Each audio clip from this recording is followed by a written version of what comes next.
Hello everyone. In this video, I will walk you through the complete setup of the QuickBooks Workflow module using Flask and QODBC integration. Apart from this, I would like to mention that if you need extensions to increase the sales of your e-commerce store, then you can visit store.webkul.com and explore our number of products for every technology. We also have the user guide for the same in our blog sections, from where you can check the features and configuration and get to know the functionality of the extensions as well. Now, let's see the workflow. So we will go step by step, from preparing the environment to running the Flask server and finally setting up the connection credentials for the connector module. First, make sure that the QuickBooks Enterprise solution is installed and running on your system.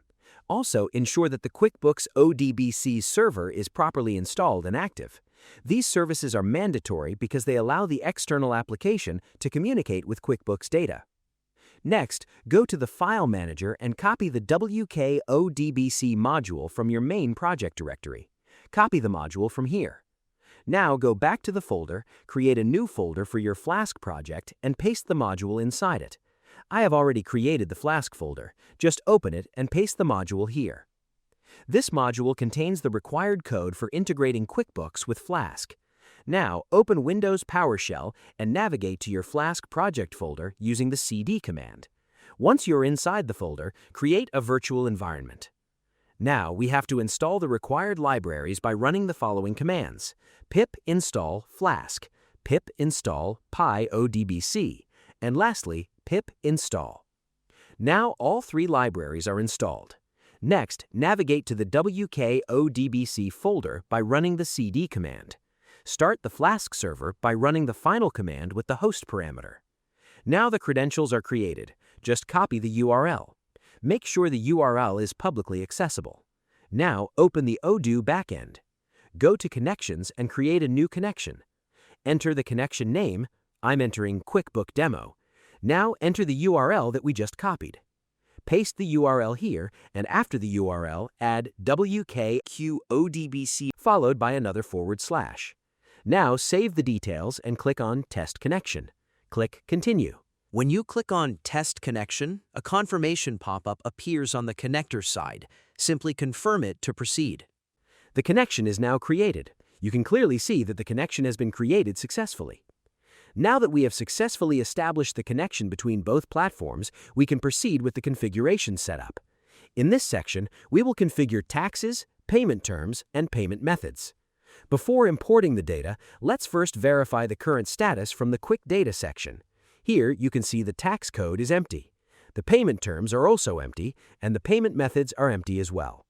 As the taxes and payment terms are not configured yet, to automate the mapping process on the Odoo side, we first need to enable the following options. Go to the default Odoo settings. Here, enable Auto Map Payment Terms and Auto Map Payment Methods.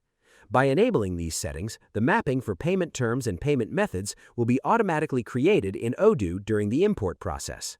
Now, click Save. Go back to your connection details. Now, let's begin the configuration. First, we will import the tax codes.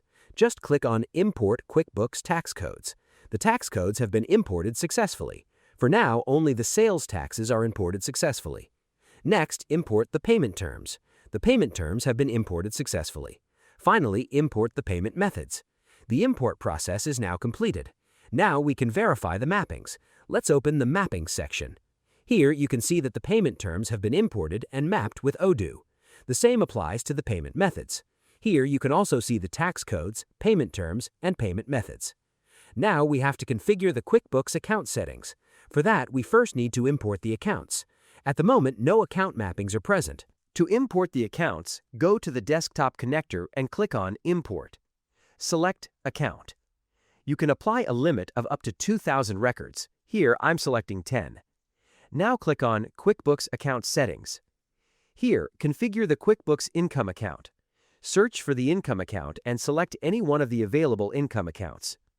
Next, search for the Asset account and select the appropriate asset account. Now search for the Revenue account. Finally, select the default tax. I'm selecting St. Thomas. The default code is tax. Now click on Save. The QuickBooks account settings have now been configured successfully. Now that the accounts and taxes are configured, let's explore the import and export functionality. Here you can see the import and export buttons. Click on Import. Select the operation. I'm selecting Partner Category. Now select the limit. I'm selecting 10, which means 10 records will be imported. Click on Action Now. Wait for a few seconds. 2 partner categories have been imported successfully. This means that only 2 partner categories are available in QuickBooks for import. Now click on Mapping to view the partner mappings. Here you can see that 1 was already imported, so now 2 mappings have been created. Now go back to the Desktop Connector, import another record type, such as Customer. This may take a little time. Now 10 customers have been imported successfully. You can also verify this through the Mapping section. Here you can see that 14 partner mappings have been created. Similarly, you can import products and other available records. The products have now been imported successfully. Now let's explore the export functionality. Export some products from Odoo to QuickBooks. I'm selecting 10 records. The products have been exported successfully. Similarly, you can export accounts, customers, products, sales orders, account invoices, and many other records from Odoo to the QuickBooks side. As you can see, there are many available options, and you can also export records in bulk. And that's all about the functionality of this module. I hope you like it. If you have any queries, please contact us at support@webkul.com or raise a ticket at webkul.uvedesk.com. Thanks for watching and stay tuned.